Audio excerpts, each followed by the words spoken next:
يا أيها الذين آمنوا أطيعوا الله وأطيعوا الرسول ولا تبطلوا أعمالكم.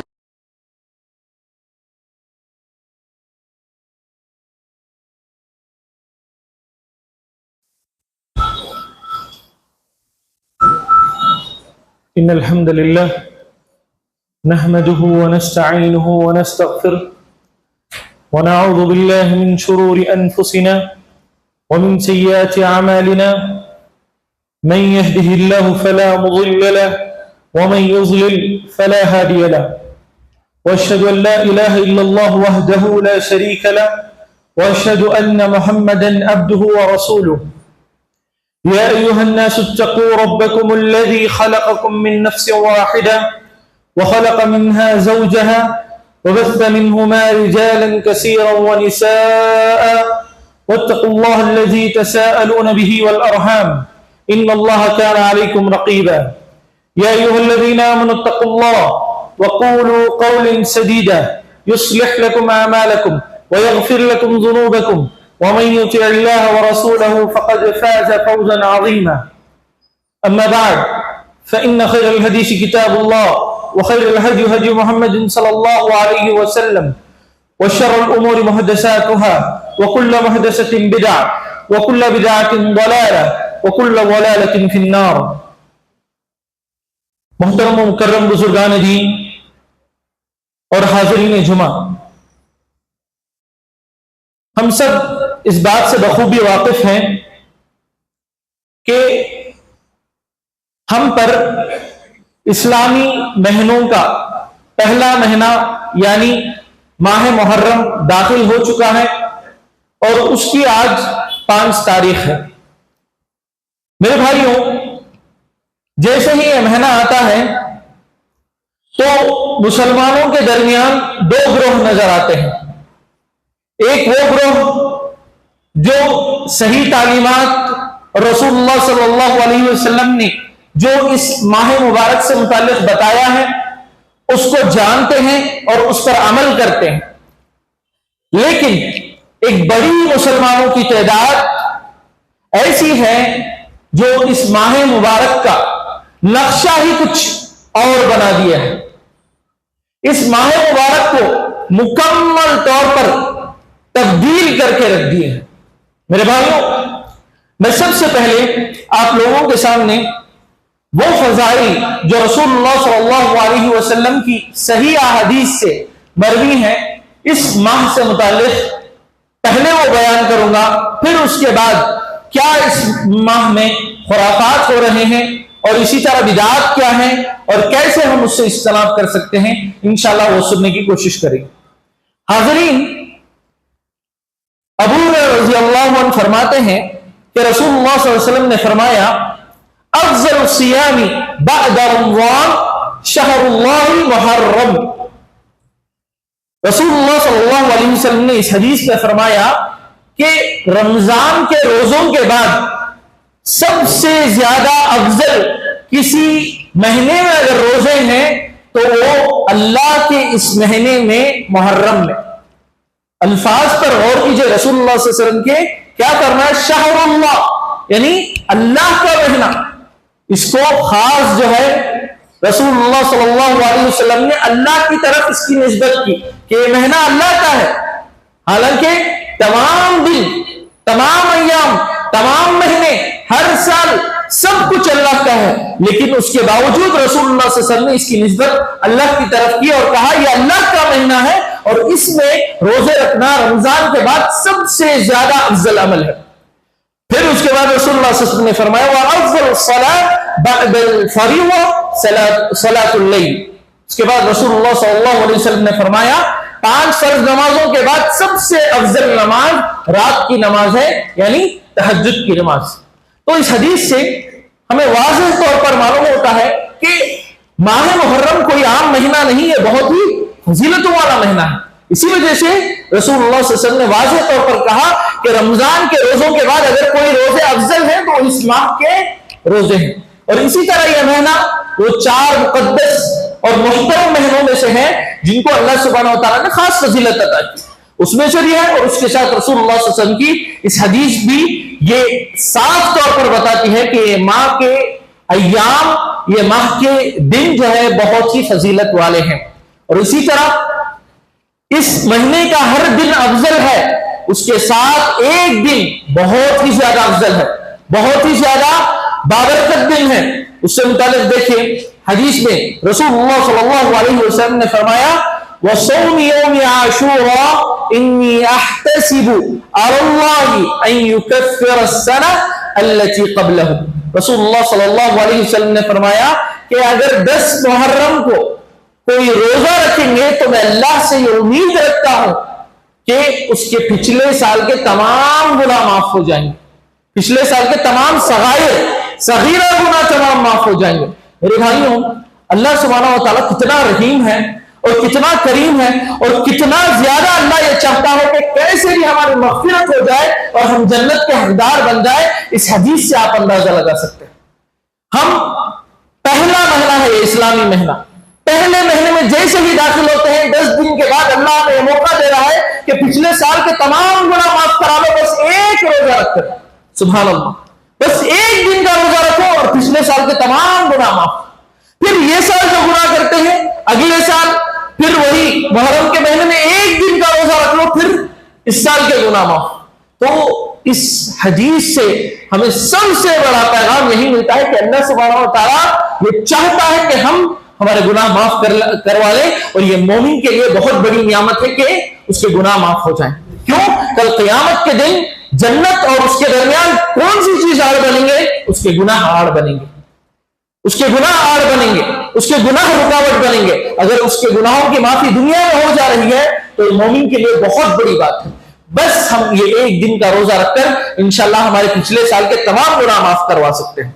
اب سوال یہ پیدا ہوتا ہے کہ رسول اللہ صلی اللہ علیہ وسلم نے اسی دن کو خاص کیوں کیا؟ کیوں 10 محرم ہی؟ کیوں 11 نہیں؟ کیوں 12 نہیں؟ کیوں 15 نہیں؟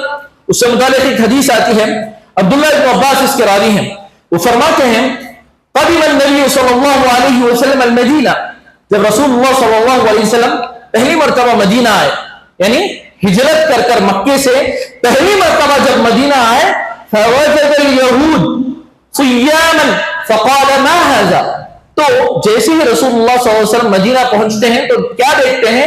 یہودی روزہ رکھ رہے ہیں، یہودی خاص 10 محرم کے دن روزہ رکھ رہے ہیں۔ تو فوراً رسول اللہ صلی اللہ علیہ وسلم سوال کرتے ہیں کہ یہ کیا ہے، یہ کیا عمل ہے، کیا وجہ ہے ان کے روزہ رکھنے کی؟ تو صحابہ جواب میں فرماتے ہیں ھذا یوم انجى اللہ فیہ موسیٰ واغرق فیہ فرعون۔ تب صحابہ فرماتے ہیں کہ یہ وہ دن ہے جس میں موسیٰ علیہ السلام کو اللہ سبحانہ و تعالیٰ نے نجات دی اور فرعون کو غرق کیا۔ تو اس کے شکرانے کے طور پر موسیٰ علیہ السلام نے روزہ رکھا تھا، اسی سنت پر عمل کرتے ہوئے یہودی بھی روزہ رکھ رہے ہیں۔ تب رسول اللہ صلی اللہ علیہ وسلم جملہ فرماتے ہیں نحن احق بموسیٰ، ہم موسیٰ پر زیادہ حق رکھتے ہیں، ہم موسیٰ پر زیادہ حق رکھتے ہیں۔ اس وجہ سے رسول اللہ صلی اللہ علیہ وسلم نے کیا کیا؟ فصامہ وامر بصیامہ، رسول اللہ صلی اللہ علیہ وسلم نے اس 10 محرم کا روزہ بھی رکھا اور ساتھ میں کیا کیا؟ دوسروں کو حکم بھی دیا کہ وہ روزہ اس 10 محرم کا روزہ رکھے۔ میرے بھائیوں، یہاں آپ لوگوں کے ذہن میں ایک سوال ضرور پیدا ہو سکتا ہے کہ کیا اللہ کے رسول نے یہودیوں کی اتباع کی؟ جبکہ رسول اللہ صلی اللہ علیہ وسلم کیا کہتے ہیں؟ یہود و نصارہ کی مخالفت کرو۔ کیا اس باب میں محض رسول اللہ صلی اللہ علیہ وسلم نے دیکھا کہ یہودی روزہ رکھ رہے ہیں اور میں بھی روزہ رکھ لوں گا اور میں بھی حکم دوں گا؟ کیا ایسا معاملہ تھا؟ بالکل نہیں۔ دیکھیے ایک حدیث آتی ہے عائشہ رضی اللہ عنہا کی، وہ فرماتی ہے کان یوم عاشوراء تصومه قریش فی الجاہلیہ، کان رسول اللہ صلی اللہ علیہ وسلم یصومه۔ یہ حدیث واضح دلیل ہے کہ آپ صلی اللہ علیہ وسلم جب مکے میں تھے تو قریش جہالت کی بات ہے، یعنی اسلام آنے سے پہلے قریش کیا کرتے تھے؟ عاشورے کے دن کا روزہ رکھتے تھے، اور رسول اللہ صلی اللہ علیہ وسلم بھی عاشورے کا روزہ رکھتے تھے۔ اور جب رمضان کے روزے فرض ہو گئے جب رمضان کے روزے فرض ہو گئے تب رسول اللہ صلی اللہ علیہ وسلم نے کہہ دیا جسے چاہے عاشورے کا روزہ رکھو اور جسے چاہے وہ چھوڑ سکتے ہیں۔ تو اس حدیث سے واضح طور پر معلوم ہوتا ہے کہ مدینہ آنے سے قبل بھی رسول اللہ صلی اللہ علیہ وسلم یہ عاشورہ کا روزہ رکھتے تھے۔ آپ صلی اللہ علیہ وسلم عاشورہ کا روزہ رکھتے تھے، بس وہاں جانے کے بعد دوبارہ حکم آیا کہ جو ہے وہ رکھ رہے ہیں تو ہم زیادہ حق رکھتے ہیں، نحن احق بموسیٰ، ہم زیادہ موسیٰ علیہ السلام پر حق رکھتے ہیں، ہم جو ہے اس کا خاص اہتمام کریں گے۔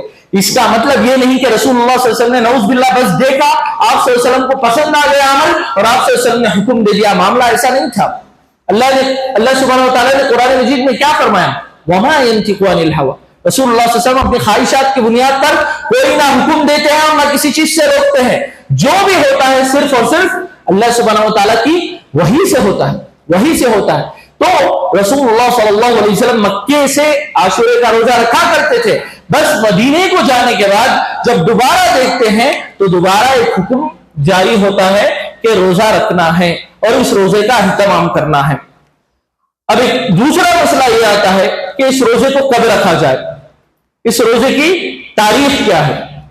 ایک تو حدیث سے واضح ہے کہ ہمیں 10 محرم کو رکھنا چاہیے، ایک تو حدیث سے واضح ہے کہ 10 محرم کو تو ہمیں رکھنا چاہیے، لیکن ایک اور روایت آتی ہے جس میں عبداللہ بن عباس فرماتے ہیں قال رسول اللہ صلی اللہ علیہ وسلم نے فرمایا قال لئن بقيت الى قابل لأصومن اليوم التاسع، رسول اللہ صلی اللہ علیہ وسلم نے فرمایا کہ اگر میں آنے والا سال زندہ رہوں گا تو میں 9 ذی الحجہ کو بھی روزہ رکھوں گا۔ کیوں؟ یہودیوں کی مخالفت کرنے کے لیے۔ وجہ کیا تھی؟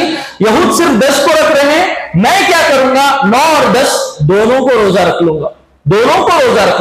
تو اس حدیث سے ہمیں یہ واضح حکم معلوم ہوتا ہے کہ ہمیں 9 اور 10 دونوں کا روزے رکھنے کا اہتمام کرنا چاہیے۔ اور میرے بھائیوں یہاں میں بتا دوں آپ لوگوں کو، بہت لوگ یہاں غلطی کرتے ہیں کہ یہ سمجھ لیتے ہیں کہ 9-10 کا رکھ سکتے ہیں اور چاہے تو 10-11 کا بھی رکھ سکتے ہیں۔ معاملہ ایسا نہیں ہے۔ جو روایت ہے کہ سوموا قبلہ یومن او بعدہ یومن، کہ 10 سے پہلے یا 10 کے بعد روزہ رکھ سکتے ہیں، روایت ضعیف ہے، روایت صحیح نہیں ہے۔ تو اس وجہ سے جو ہمیں صحیح حکم ملتا ہے وہ یہی کہ ہم جو ہے 9 اور 10 کی کو روزہ رکھیں۔ اگر 9 کو چھوٹ جائے کسی وجہ سے، بیمار تھے یا سفر میں تھے، تب جو ہے اجازت دیتے ہیں علماء کہ 10 اور 11 کو رکھ سکتے ہیں۔ ایسا نہیں کہ آپشنل ہم چاہے تو 9-10 کو رکھ لیں گے، چاہے تو جو ہے نا 10-11 کو رکھ لیتے ہیں۔ جیسے ہم نے کافی پوسٹرز میں بھی دیکھا کہ صاف طور پر لکھا ہے 9-10 اور 10-11 اس طرح۔ نعوذ باللہ ایسا معاملہ نہیں ہے، ہمیں جو ہے نا اہتمام 9-10 ہی کا کرنا چاہیے۔ اگر 9 کو چھوٹ جائے تب جو ہے نا 11 کی اجازت حدیث کی بنیاد پر نہیں، صرف اور صرف یہودیوں کی مخالفت کے لیے ہم 11 کو رکھ سکتے ہیں۔ اگر کوئی چاہے تو جو ہے نا صرف اور صرف اگر استطاعت نہیں ہے، اگر کچھ سفر ہے یا پھر بیمار ہے، ایسا کچھ معاملہ ہے تو صرف 10 کا بھی روزہ رکھا جا سکتا ہے، علت کی بنیاد پر وجہ ہونی چاہیے، جیسے بیمار ہے یا سفر پر جا رہے ہیں تو 10 کا بھی روزہ رکھنا چاہیے۔ علماء نے صاف طور پر کہا انشاءاللہ ان کو مکمل طور پر ثواب ملے گا۔ اور میرے بھائیوں یہ تھی چند باتیں جو صحیح احادیث سے ہمیں اس مہینے سے متعلق ملتی ہے۔ اس مہینے سے متعلق ہمیں یہ صاف طور پر معلوم ہوتا ہے کہ یہ حرمت والوں مہینوں میں سے ہے، اور اسی کے ساتھ ساتھ یہ مہینہ روزے رکھنے والا مہینہ ہے، اور اسی کے ساتھ ساتھ ہمیں خاص 10 عاشورے کا بھی روزہ رکھنا، 10 محرم کا بھی روزہ رکھنا چاہیے۔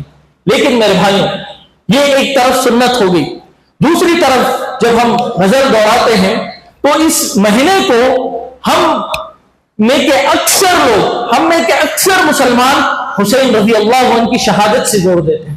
حسین رضی اللہ عنہ کی شہادت سے جوڑ کر یہ کہتے ہیں کہ حسین رضی اللہ عنہ اس ماہ میں شہید ہوئے ہیں، تو اس وجہ سے اس ماہ کی جو ہے بہت زیادہ فضیلتیں ہیں۔ ایک طرف یہ بات کرتے ہیں اور دوسری طرف یہ کہتے ہیں کہ یہ مہینہ بڑا ہی منحوس مہینہ ہے۔ کیوں؟ اس میں حسین رضی اللہ عنہ کو قتل کیا گیا، اس وجہ سے ہم اس میں جو ہے نا شادیاں نہیں کریں گے، اس میں ہم نیا کام شروع نہیں کریں گے، اس میں ہم کوئی بھی جو ہے بزنس شروع کرنا چاہتے ہیں تو وہ نہیں کریں گے, تمام چیزوں سے رکے رہیں گے تاکہ منحوس مہینہ ختم ہو جائے اور ہم جو ہے صرف اور صرف اس مہینے میں ماتم منائیں گے. نعوذ باللہ من ذالک.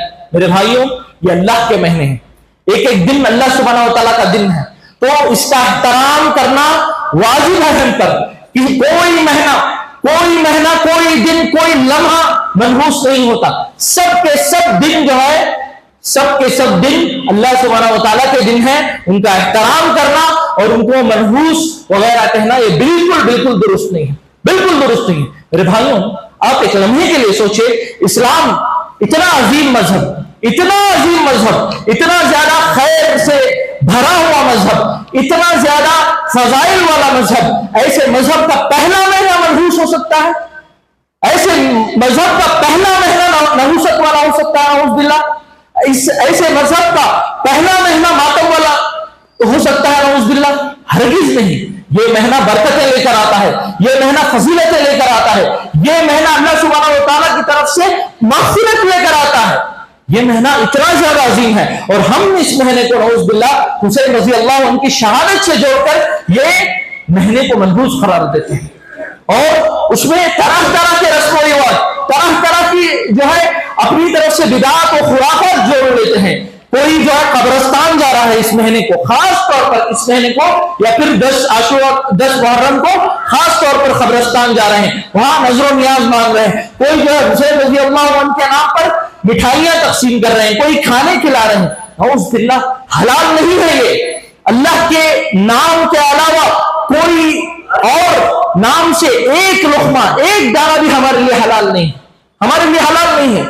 سورہ بقرہ میں اللہ سبحانہ و تعالیٰ نے واضح طور پر فرما دیا, جہاں ہم نے جو ہے خنزیر کا گوشت تمہارے لیے حرام کیا ہے, وہیں غیر اللہ یعنی اللہ کے نام کے علاوہ کسی کے نام سے اگر کھلایا جا رہا ہے, اگر جو ہے ذبح کیا جا رہا ہے, تو وہ بھی تمہارے لیے ویسے ہی خنزیر کے گوشت کی طرح حرام ہے. میرے بھائیوں, یہاں ہوش کے ناخن لینا چاہیے ہم حسین رضی اللہ عنہ دین مکمل ہونے کے تقریباً 50 سال بعد ان کا انتقال ہوا. ہمارا دین مکمل ہو گیا تھا, اس کے بعد ہم دین میں کہاں سے داخل کریں گے چیزیں, کہاں سے یہ سب خرافات لے کر آئیں گے؟ میرے بھائیوں, اللہ کے لیے اس مہینے کی شبیہ کو اور بالخصوص اسلام کو اور رسول اللہ صلی اللہ علیہ وسلم کی سنتوں کو بدنام نہ کریں. اب جا کر دیکھیں سڑکوں پر صرف اور صرف ان کے ماتموں کی وجہ سے, ان کے خرافات کی وجہ سے کتنے لوگوں کو تکلیف ہو رہی ہے, اور واللہ بتا رہا ہوں لوگ جو ہے نا چہرے بناتے ہوئے نکل رہے ہیں وہاں سے. بدنام کیا ہو رہا ہے؟ ہمارا اسلام بدنام ہو رہا ہے. ہم رسول اللہ صلی اللہ علیہ وسلم کے قربانیوں کا یہ صلہ دے رہے ہیں, حسین اور حسن رضی اللہ عنہ اسی طرح دیگر صحابہ کی قربانیوں کا ہم یہ صلہ دے رہے ہیں, اسلام کو بدنام کر رہے ہیں. نعوذ باللہ, ہماری خواہشات کی بنیاد پر. دین کا اس سے کوئی لینا دینا نہیں, نہ حسین رضی اللہ عنہ کی شہادت سے, نہ اسی طرح ہمارے دین سے اس کا کوئی لینا دینا نہیں ہے. سب اور سب بدعت اور خرافات ہے, جسے ہم ہر خطبے کے شروع میں سنتے ہیں کہ ہر بدعت گمراہی اور ہر گمراہی جو ہے نا جہنم ایک ہی طرف لے کر جاتے ہیں. جا کر دیکھیں غیر مسلموں کی طرح جو ہے پنجے وغیرہ سجا کر جو ہے اس کی نعوذ باللہ پوجا کر رہے ہیں. نعوذ باللہ من ذالک. میرے بھائیوں, ہمیں جو ہے نا ٹارگیٹ بنا کر چلنا چاہیے. کب تک ہم دیکھ کر جو ہے دل ہمارا روتا رہے گا؟ ہمیں ٹارگیٹ بنا کر چلنا چاہیے کہ ہم ان لوگوں کو پکڑیں گے, ان لوگوں کو سمجھائیں گے, علماء سے ان لوگوں کو جوڑیں گے اور دین کی تعلیم انہیں دیں گے, کیونکہ دین کی تعلیم جو ہے نا ان کو ان چیزوں سے, ان خرافات سے روک سکتی ہے. تو انشاءاللہ آنے والے سال تک جو ہے ہم ایک ٹارگیٹ بنا کر چلیں کہ جو ہے ان سے دوستیاں کریں گے, انہیں جو ہے ہمارے حق کی طرف, حق دین کی طرف, سنت کی طرف کھینچنے کی کوشش کریں گے. آخر میں اللہ سبحانہ و تعالیٰ سے دعا ہے کہ اللہ سبحانہ و تعالیٰ ہم تمام کو سنت کو عام کرنے کی توفیق عطا فرمائے. ہم میں سے جو بھائی ہمارے بدعت و خرافات میں پڑے ہوئے ہیں, اللہ سبحانہ و تعالیٰ ان کو توفیق دے, انہیں سمجھ دے, انہیں سنت کو پڑھنے اور اسے عام کرنے کی ہدایت دے, اور اسی طرح اللہ سبحانہ و تعالیٰ ہمارے اسلام کو مکمل طور پر بلند کرے, اس کے اخلاق کو بلند کرے, اسے بدنام ہونے سے مکمل طور پر محفوظ رکھے. آمین. وآخر دعوانا الحمدللہ رب العالمین.